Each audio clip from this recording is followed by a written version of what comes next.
مرکز فقہ و فقاہت دفتر آیت اللہ وحید خراسانی لکھنؤ کی جانب سے ایام عزائے فاطمیہ کی جانب سے چھوٹے امام باڑے میں ایک ایگزیبیشن کا اہتمام کیا گیا، جس کا مقصد ہے اسلامی تعلیمات اور کردار فاطمہ کے ذریعے سماج کو بہتر بنانا۔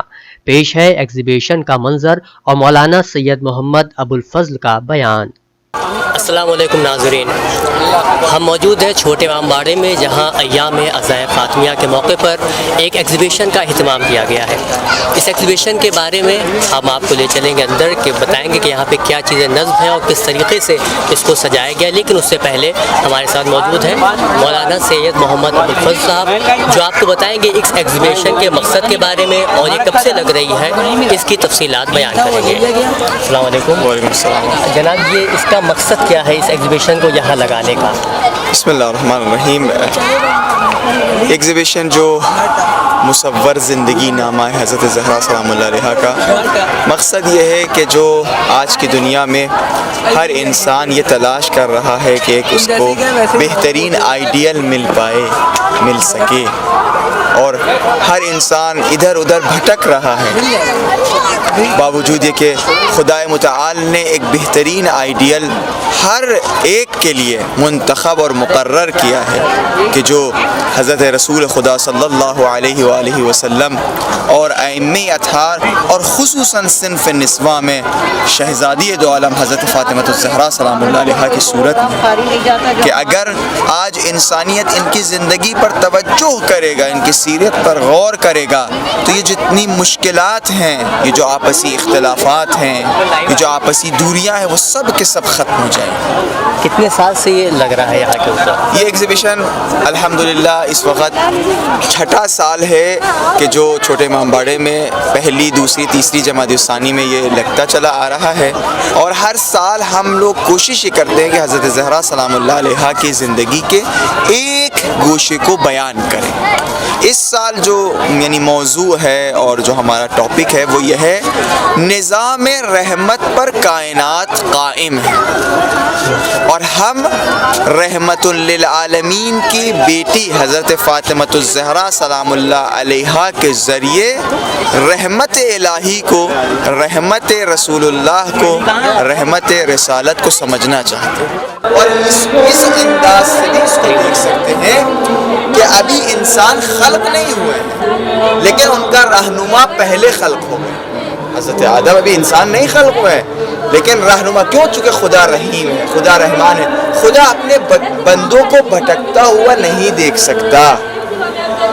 اب جب حضرت آدم سلام اللہ علیہ کا حبوط ہوتا ہے زمین پر، سلسلے انبیاء اور اوصیاء اور اولیاء شروع ہو جاتے ہیں۔ کوئی ایسا زمانہ، کوئی ایسا لمحہ نہیں ہے، کوئی ایسی قوم نہیں گزری ہے کہ جس کے لیے کوئی ہادی پروردگار نے، کوئی رہنما پروردگار نے نہیں معین کیا ہو، اور یہ سب کے سب انبیاء انتظار کر رہے ہیں آخری نبی کے، آخری رسول کے، جو سردار انبیاء ہیں، اور پھر اس کے بعد سلسلے امامت۔ اور پھر اسی اعتبار سے اپنے اس میں بتایا ہے کہ جب اب آپ دیکھیں کہ جب حضرت آدم کو پروردگار نے زمین پر بھیجا، یعنی حضرت آدم کا حبوط ہوا، حضرت آدم کو پروردگار کیا عطا کر رہا ہے؟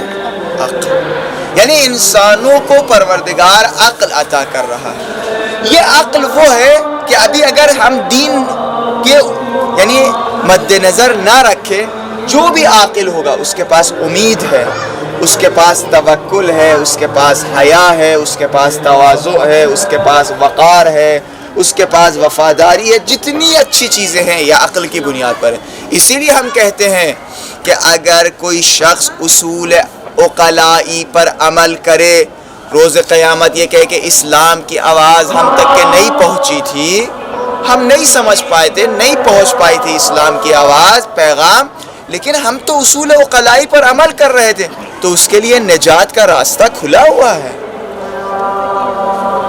اور یہ عقل ہے کہ جو عقل انسانوں کو یہ دعوت دے گا اور یہ بتلائے گا کہ تمہیں کسی رہنما کے پیچھے چلنا ہے۔ کیوں؟ اس لیے کہ ہم اور آپ کی عقل اس بات کو سمجھتی ہے کہ جس کریٹر نے، جس خدا نے، جس اللہ نے اس دنیا کو خلق کیا، جو اتنا نظم کے ساتھ خلق ہے، وہ کوئی نہ کوئی ایم ہے چاہتا ہے، کوئی نہ کوئی مقصد طلب کرتا ہے. بغیر مقصد کے تو خلق نہیں کرے گا. لیکن وہ مقصد کیا ہے وہ عقل نہیں بتا سکتا. وہ رہنما سے پوچھنا ہوگا، اس کے ہادی سے پوچھنا ہوگا، اس کے بنائے ہوئے رسول سے پوچھنا ہوگا.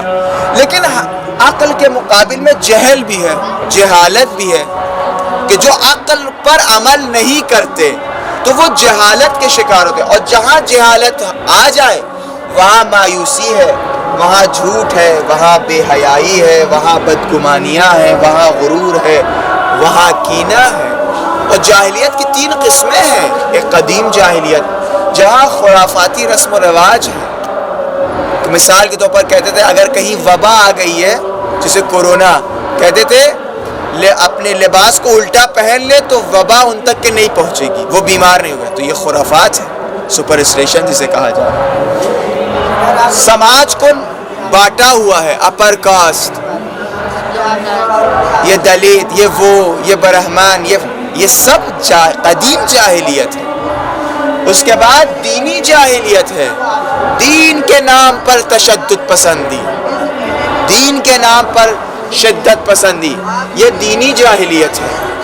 ایک ماڈرن جاہلیت ہے. ماڈرن جاہلیت یعنی کیا؟ یعنی ہم دنیا کے ٹیکنالوجی، دنیا کے زرق و برق میں کھو جائیں اور اپنی آخری منزل کو بھلا دیں.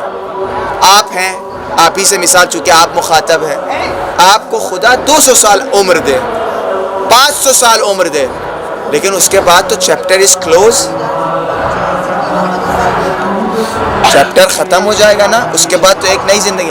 اب اگر ہم اور آپ اپنے بچوں کو بہترین پڑھائی پڑھا رہے ہیں، بہترین ٹیوشن لگوا رہے ہیں، اس کو آئس بنا رہے ہیں، ڈاکٹر بنا رہے ہیں، لیکن اس کو یہ تمام کاموں سے ہم صرف اس کی 70 اور 80 اور 100 سال کی زندگی سنوار رہے ہیں. اس کے بعد جو ہمیشہ کی زندگی ہے، تو یعنی یہ ماڈرن جاہلیت. ہم سوچ رہے ہیں ہمارے پاس ڈگری آ گئی ہے، ہم عالم ہیں، نہیں، لیکن جاہل ہے. اگر آخرت کو بھول گئے، اگر آخرت کو بھول گئے تو یہ ماڈرن جاہلیت ہے.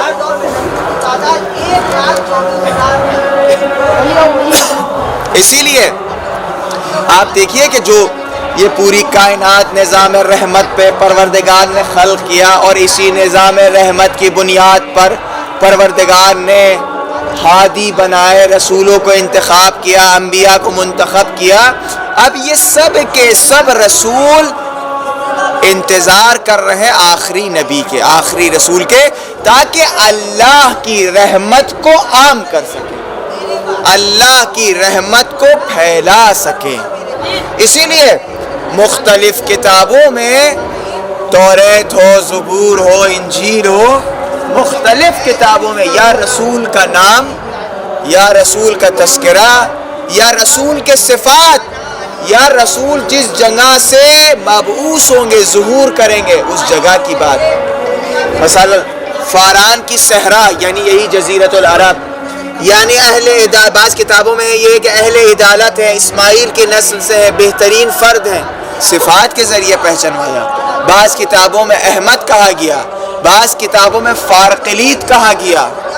فارقلیت وہی احمد کا معنی ہے اس زبان میں. یا انجیل برنابا، اناجیل میں سب سے کم تحریف شدہ اور بدلی کتاب جو ہے، جس میں کم تبدیلیاں ہیں، انجیل برنابا. اس میں باقاعدہ رسول کے بارے میں مختلف انداز سے بشارتیں موجود ہیں. کیا اب آپ یہ دیکھیے کہ اس یعنی بشارتوں کا نتیجہ یہ ہے کہ لوگ یثرب اور مدینے کے اطراف میں آ کر بسے جا رہے ہیں، پلائن کر رہے ہیں، ہجرت کر رہے ہیں کہ آخری رسول آئیں گے. یہودی آ کے، آپ بتائیے کیا جزیرۃ العرب، سعودی عربیہ، نیوزی لینڈ اور کشمیر تو ایک تھوڑی ہے، صحرا ہے. لیکن لوگ کیوں پلائن کر رہے ہیں، کیوں یہاں ہجرت کر رہے ہیں؟ چونکہ کتابوں میں یہ بتایا ہے کہ فاران کی صحرا سے یہاں آخری نبی ظہور کریں گے. اور نہ صرف یہودی، نہ صرف اہل کتاب یہاں پلائن کر رہے ہیں، ہجرت کر رہے ہیں، بلکہ ہر وہ شخص جو اہل مطالعہ ہے، اہل علم ہے.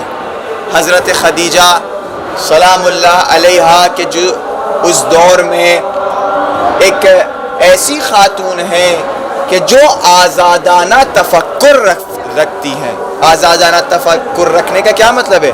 یعنی کسی کے دباؤ میں آ کر ان کی سوچ میں تبدیلی نہیں آئی ہے. یہ کوئی خاتون تھی؟ حضرت خدیجہ آزادانہ تفکر رکھ رہی ہیں، اپنی پرسنالٹی کو آزادانہ طور پر علم سے بنا رہی ہیں اور سجا رہی ہیں، پاکیزہ زندگی کر رہی ہیں، ایک مثبت اور تعمیری اور ایکٹیو وجود رکھتی ہیں، خرافاتی رسم و رواج سے پرہیز کر رہی ہیں، خالص اپنی فطرت کی آواز پر لبیک کہہ رہی ہیں، اہل مطالعہ ہیں، اہل کتاب کے مطالعہ کر رہی، اسٹڈی کریے. تو حضرت خدیجہ آخری نبی، آخری رسول کے اعتبار سے اپنے آپ کو تیار اور آمادہ کر رہی ہیں. اسی لیے آپ دیکھیے کہ حضرت خدیجہ عالمہ بھی ہے، حضرت خدیجہ طاہرہ بھی ہیں، حضرت خدیجہ پیسے والی بھی ہیں. کیا مطلب ہوا؟ اس کا کیا مطلب ہوا؟ یعنی یہ تینوں باتیں آپس میں نہیں ٹکراتی ہیں.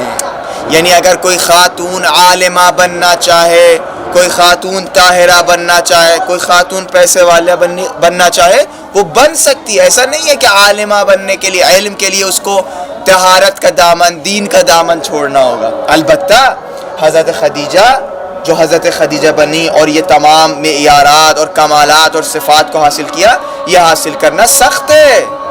اس لیے کہ دھمکیاں بھی لوگ دے رہے ہیں، وسوسہ بھی کر رہے ہیں، مسخرہ بھی کر رہے ہیں، اکیلا پن کے بھی شکار ہے. ارد گرد جو لوگ ہیں وہ دباؤ بھی ڈال رہے ہیں. لیکن حضرت خدیجہ ایسے دور میں کہ جہاں لڑکیوں کو مظلوم سمجھا جا رہا تھا، مستضعف سمجھا جا رہا تھا، ایک بہترین خاتون بن کے ابھری. کیوں؟ اس لیے کہ آخری نبی کے منتظر تھی. یعنی کیا مطلب؟ یعنی انتظار انسان کو سنوارتا ہے، سجاتا ہے، جو اس کا منتظر ہوتا ہے، جس کے لیے وہ انتظار کرتا ہے. اب دیکھیے حضرت خدیجہ سلام اللہ علیہا حضرت رسول کو کیسے پہچان رہی ہیں.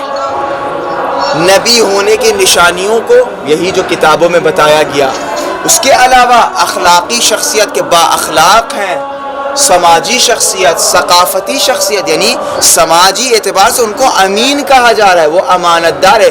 امین کی صفت اس زمانے میں نایاب صفت ہے، امانت دار ہونا. ابھی بتائیں گے کہ کتنے امین اور امانت دار تھے. سماج کے بارے میں سوچ رہے ہیں، تہذیب پائی جاتی ہے. بعض وقت انسان با اخلاق ہوتا ہے، سماج کے بارے میں بھی سوچتا ہے، لیکن تہذیب نہیں پائی جاتی ہے اس میں، بولنے کا، چلنے کا، بیٹھنے کا انداز اسے نہیں. لیکن حضرت رسول خدا میں تمام کمالات موجود ہیں. تو اب حضرت رسول خدا اور حضرت خدیجہ کبریٰ کی شادی ہو رہی ہے، اور شادی کہ حضرت خدیجہ کبریٰ نے اپنی تمام مال و دولت حضرت رسول کے حوالے کر دی، حضرت رسول کے اختیار میں دے دیا. باوجود یہ کہ اس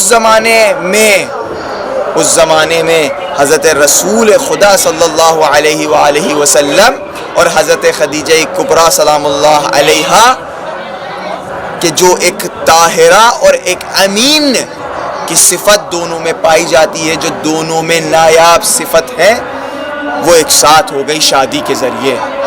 اور اس کے بعد جب حضرت خدیجہ کے بچوں کا انتقال ہوا تو لوگ یعنی مسخرہ بھی کر رہے تھے حضرت خدیجہ کے، لیکن حضرت خدیجہ صبر کر رہی تھی. اب حضرت رسول خدا جب مبعوث ہوئے، بعثت یعنی مبعوث ہوئے کہ اب آپ پیغام الہی کو عام کریے. سب سے پہلے جو رسول اللہ نے یعنی اللہ نے رسول اللہ کے ذریعے پیغام دیا وہ کیا ہے؟ علم سیکھیں، پڑھیں، تفکر اور تعقل رکھیں، فطرت کی آواز پر توجہ دیں. آپ چاہے ڈاکیومنٹری دیکھ لیے، کوریا چائنا، یونان، ایران، ہندوستان، صرف اعلیٰ طبقوں کو یہ اجازت تھی کہ وہ پڑھ لکھ سکیں، ہر ایک کو یہ اجازت نہیں تھی.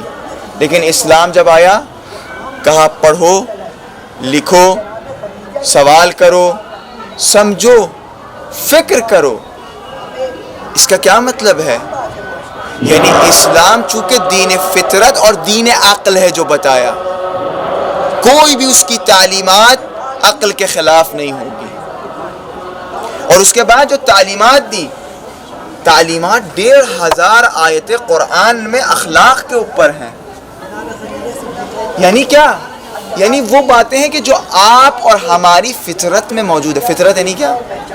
ہیومن نیچر، یعنی جو ہر ایک میں موجود ہے، کہیں کبھی رہنے والا ہو. اب قرآن کی تعلیمات دیکھیے، نیکی کرو، سچوں کے ساتھ ہو جاؤ، امانتوں کو ادا کرو، لوگوں کے ساتھ اچھی طرح سے بولو، اپنے عہد و پیمان کو نبھاؤ، پرہیزگاری اختیار کرو، انفاق کرو، صبر سے کام لو، گناہوں سے بچو. یہ کیا ہے؟ یہ وہی فطرت ہے ہماری اور آپ کی، یہ وہی عقل ہے، عقل کے تقاضے جو آپ کو بچائیں.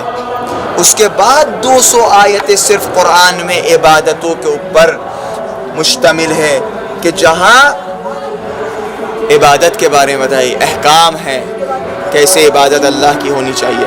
اب جب رسول اللہ نے اپنی بات کو پیش کیا تو جو اہل فکر تھے، اہل عقل تھے، اہل تفکر تھے، اہل علم تھے، انہی نے رسول خدا کے اس آواز پر لبیک کہا. سماجی اعتبار سے جو لوگ جوان تھے وہ سب سے پہلے آئے، چونکہ جوان کی فطرت پاک ہوتی ہے. عورتیں رسول اللہ کے اس بات پر لبیک ان لوگوں نے کہا، ایمان لائے. کیوں؟ اس لیے کہ سب سے پہلی مرتبہ یہ ہو رہا ہے کوئی عورتوں کی رائٹس کے بارے میں گفتگو کر رہا ہے، عورتوں کی عظمت کے بارے میں گفتگو کر رہا ہے، عورتوں کے مقام اور منزلت کے بارے میں گفتگو کر رہا ہے. حضرت رسول خدا نے شروع میں 3 سال جن کے لیے تمام انبیاء انتظار کر رہے تھے، 3 سال مخفیانہ طور پر لوگوں کو دعوت دی. اس کے بعد جب آشکارا دعوت دی تو لوگ قتل کرنے کی سازشیں چلانے لگے، دھمکیاں دینے لگے، لالچ دینے لگے.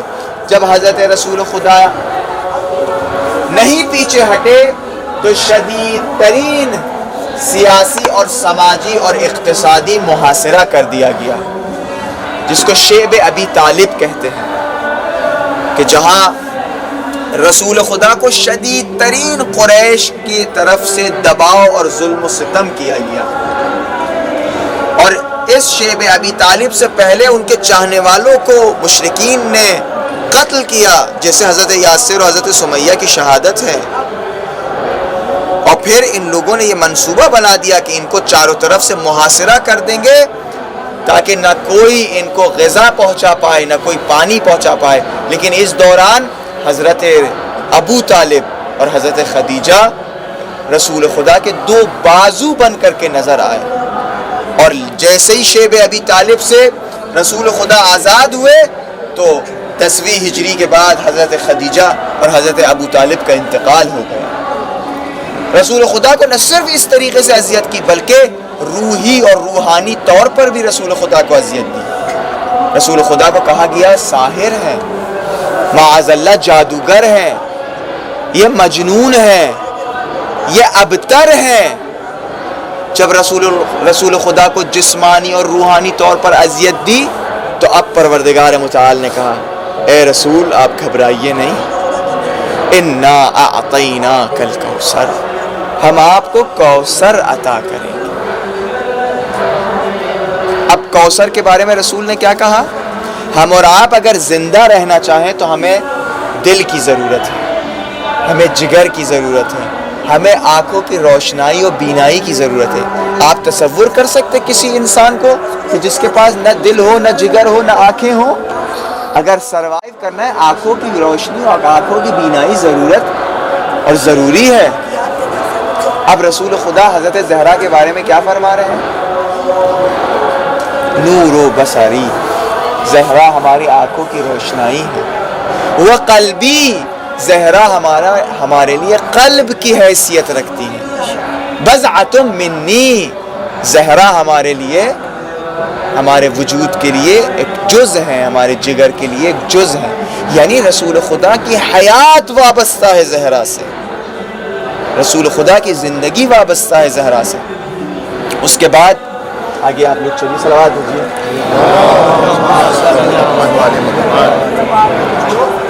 اب جب رسول خدا پر اتنا ظلم ہو رہا ہے, ان کے چاہنے والے پر اتنا ظلم ہو رہا ہے, اب ہجرت کا حکم آ رہا ہے. اب دیکھیں رسول خدا کی عظمت کو سمجھیے, کبھی بد دعا نہیں دی, رسول خدا کبھی چھوڑ کر گئے نہیں, کہا آپ ہجرت کر لیے.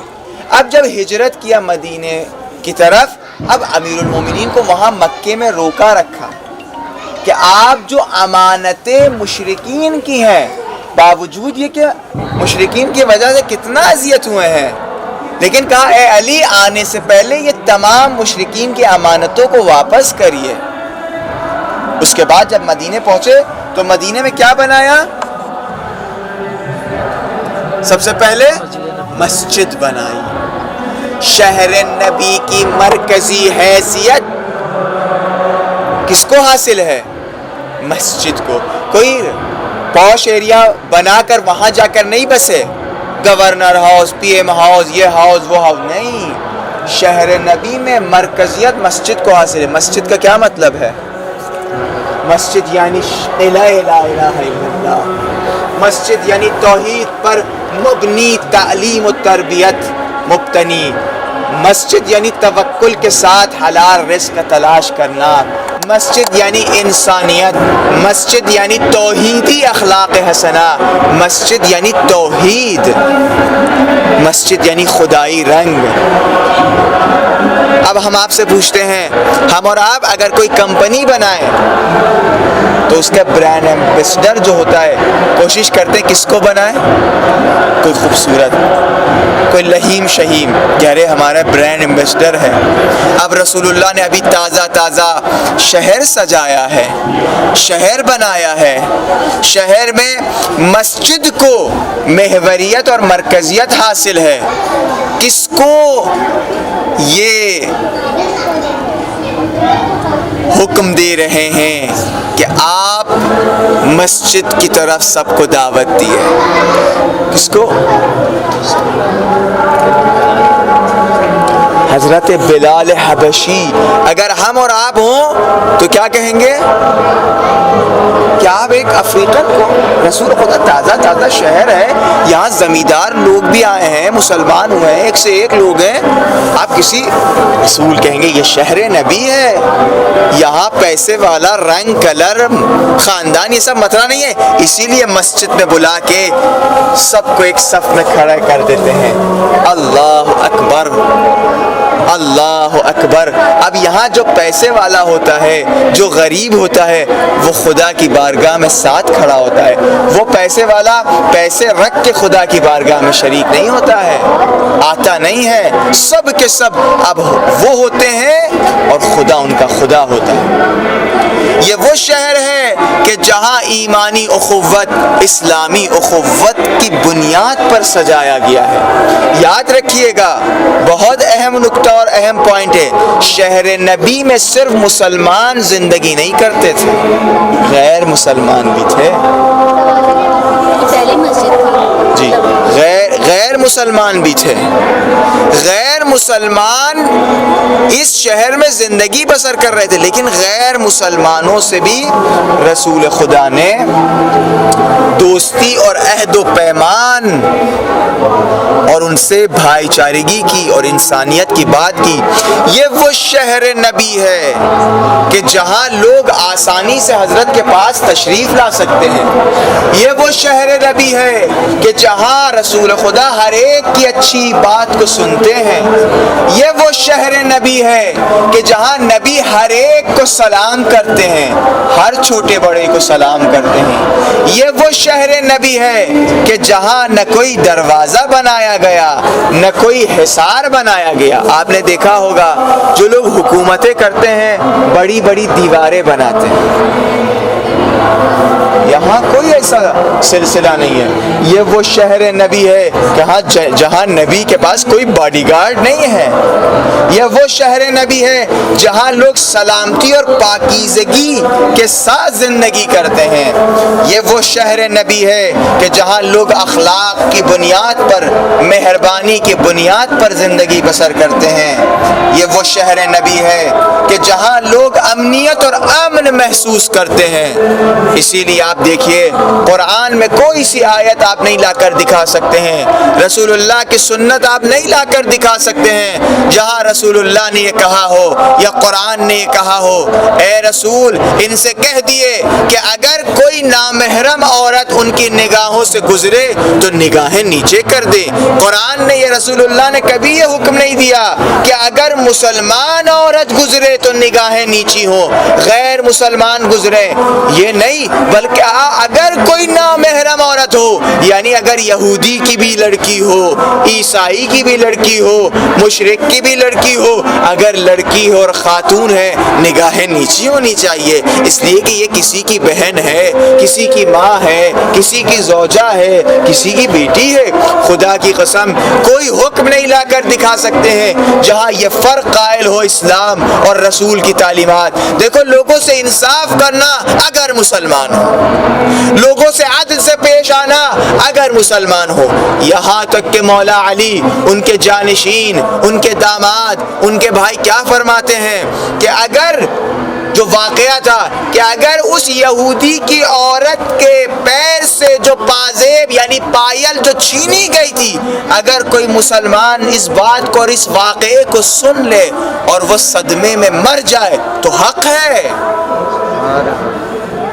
تو حق ہے. یہ ہے اسلام اور اسلام کی تعلیمات.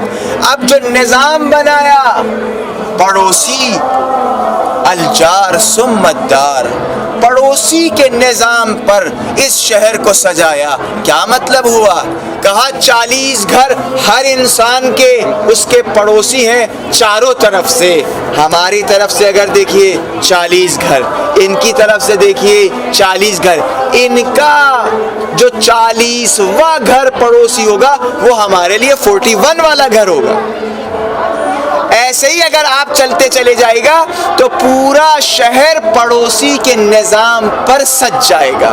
اب کہا اگر کوئی پڑوسی بھوکا سو جائے اور تم پیٹ بھر کے سو جاؤ تو تم مسلمان نہیں. اگر تمہارے پڑوسی کے پاس کوئی ایسی مشکل کریٹ ہو گئی ہو کہ تم حل کر سکتے ہو تو تم مسلمان نہیں. خدا نے رحمت کی بنا پر یہ کائنات خلق کی. رحمت اللہ کی رحمت للعالمین کے ذریعے پروردگار عام کر رہا ہے. آپ دیکھیے تعلیمات کے ذریعے. اب یہ سوال ہوتا ہے یا ٹی وی چینلوں میں آپ نے ڈیبیٹس میں دیکھا ہوگا کہ یہ مسلمان کیا کہتے ہیں. یہ تو وہ ہیں کہ جب ان کی حکومت بنتی ہے تو یہ غیر مسلمان سے ٹیکس لیتے ہیں, جزیہ لیتے ہیں. اب اس کے جواب کو سنیے. ہم مسلمان سے زکوٰۃ لیتے ہیں, ہم مسلمان سے خمس لیتے ہیں. خمس 5 حصہ ہے, 1/5 حصہ ہے. غیر مسلمان مسلمان نہیں کہ ہم ان سے زکوٰۃ لیں یا خمس لیں, بلکہ اب یہاں بھی رسول اللہ نے رحمت اپنی دکھائی, چونکہ خدا رحمان بھی ہے رحیم بھی ہے. رحمانیت پروردگار سب کے لیے ہے. رسول اللہ رحمانیت پروردگار کو عام کر رہے ہیں. کیسے کہ غیر مسلمان سے ہلکا کر کے ٹیکس لے رہے ہیں. کہا عورتوں, غیر مسلمان عورتوں سے جزیہ نہ لینا, غیر مسلمان فقیروں اور ضرورت مند سے جزیہ نہ لینا, غیر مسلمان جوان مردوں سے اگر ان کے پاس کام و کاج نہیں ہے جزیہ مت لینا. زکوٰۃ و خمس معاف نہیں کیا جا سکتا ہے لیکن جزیے میں معافی ہے.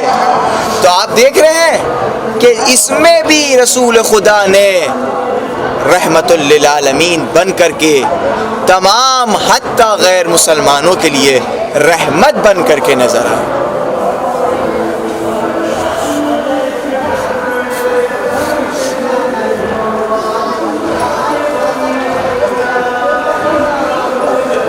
ایک صلوات دیجیے آپ کو.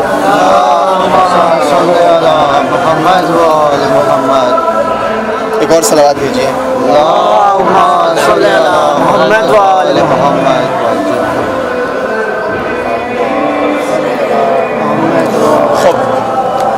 باوجود یہ کہ رسول خدا صلی اللہ علیہ وآلہ وسلم رحمتوں پہ رحمتیں برسا رہے ہیں، لیکن رسول اللہ کے ساتھ مشرکین اور یہودی جو لوگ اور قبائل تھے، جیسے بنی قریظہ، بنی قینقاع، بنی نذیر کے لوگ رسول اللہ سے جنگ کر رہے.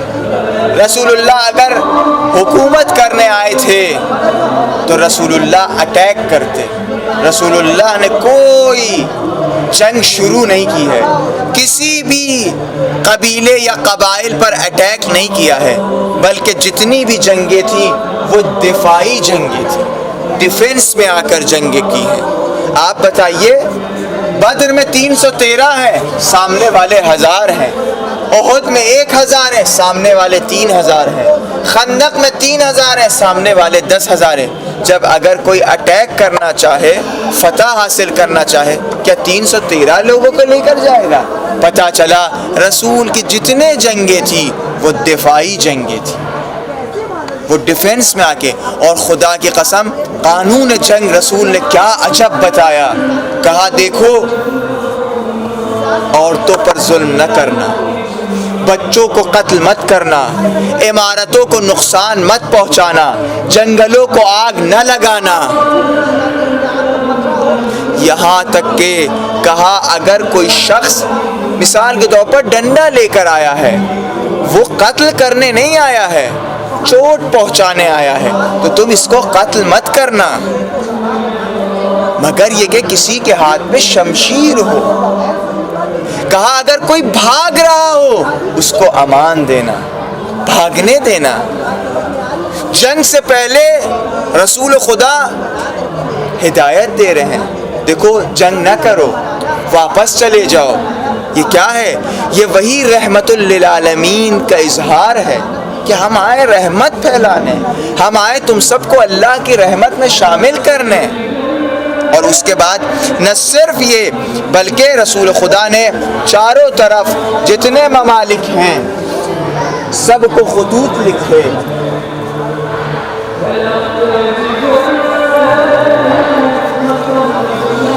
خطوط لکھے. خطوط لکھنے کے بعد جتنے بڑے ممالک تھے، جتنے بڑے ممالک اور حکمراں تھے، سب کو خطوط لکھے.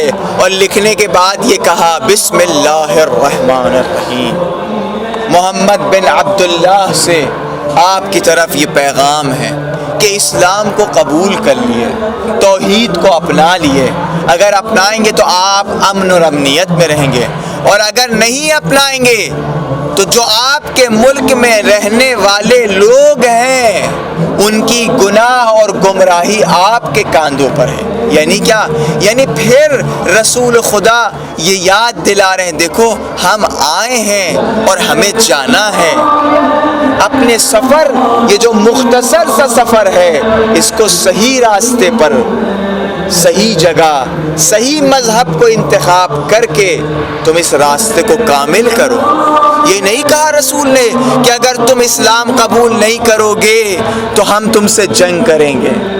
یہ نہیں کہا، ہرگز نہیں کہا. کہا گناہ ہے یہ، اور جتنے گمراہ تمہارے مملکت میں تمہارے خاطر ہوں گے ان کا گناہ تمہارے کاندھوں پر ہے. اور خدا کی قسم یہ خط لکھنا، آپ بتائیے، ابھی اندرونی حالات سدھرے نہیں ہیں. اندرونی جنگ، لوگ آپس کے جو یہودی آپس کے ادھر ادھر کے جو قبائل ہیں وہ متحد ہو کے رسول پر اٹیک کر رہے ہیں، تو رسول خدا خط کیوں لکھ رہے ہیں؟ آپ اگر اپنے محلے میں اپنا گھر بنائیے اور محلے میں کسی لوگوں سے آپ کا اختلاف ہو جائے تو آپ شہر کے گنڈوں کو ٹچ نہیں کریے گا. کہیں گے ابھی یہی ہم نئی حالات میں رہے، ہم شہر کے گنڈے سے کیسے پنگا لیں؟ تو پتہ چلا کہ جو رج رہے ہیں دوسرے ممالک میں وہ اس لیے ہے تاکہ لوگوں کو پھر صراط ہدایت پر، اللہ کے راستے پر گامزن کر سکیں، نہ کہ حکومت بنا سکیں. اور اسی لیے یہ جو کہا جاتا ہے کہ فتوحات مثال کے طور پر ہوئیں اسلام فتح کرنے شمشیر کے زور پر آیا ہی نہیں. اسلام فتح کرنے حاصل نہیں ہے، اسلام دلوں کو جیتنے آیا ہے. اسلام عقلوں پر اور فطرتوں پر پڑے ہوئے پردوں کو ہٹانے آیا. اور رسول اللہ نے جو شہر بنایا، جو شہر سجایا، وہ شہر کیا ہے؟ وہ مسجد النبی ہے کہ جو رسول اللہ نے اس شہر مدینہ یا شہر یثرب میں داخل ہونے کے بعد سجایا. البتہ یاد رہے یہ مسجد پہلی مسجد نہیں ہے، لیکن یہ آفیشل طور پر یہ مسجد ہے، ورنہ شہر سے پہلے ایک اور چھوٹی سی مسجد بنائی تھی، لیکن آفیشل طور پر یہ مسجد بنائی. اب اس شہر میں جو مسجد بنائی گئی، اب لوگ مسلمان ہو رہے ہیں، بھاگ بھاگ کے آ رہے ہیں، تو کہاں جائیں گے؟ مسجد آئیں گے. مسجد میں اہم ترین رکن، اہم ترین اشخاص اہل بیت علیہ السلام. اہل بیت کون؟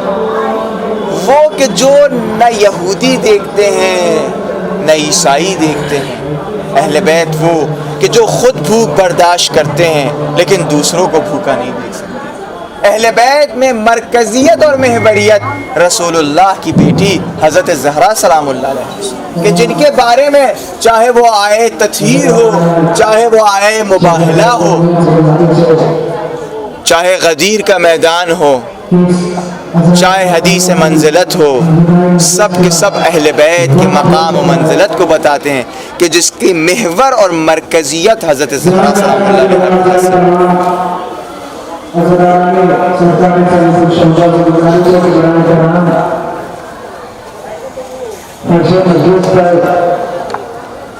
حضرت زہرا سلام اللہ علیہ کی برکتیں نہ صرف زمین والوں تک کے محدود ہے بلکہ آسمان والوں تک کے لیے حضرت زہرا سلام اللہ علیہ کی برکتیں پہنچ رہی ہیں. جب حضرت زہرا مصلی عبادت بچھاتی ہیں تو آسمان والے نورانی ہوتے ہیں. حضرت زہرا وہ ہیں کہ نہ صرف آسمان والوں کے لیے بلکہ اصحاب رسول کے لیے رحمت بن کر کے نظر آ رہی ہے. ابو لبابہ کا واقعہ ابھی اندر مسجد میں انشاءاللہ بتائیں گے. ابو لبابہ نے خیانت کی، خیانت کرنے کے بعد جب وہ پشیمان ہو گیا تو اپنے آپ کو ستون توبہ سے باندھ لیا.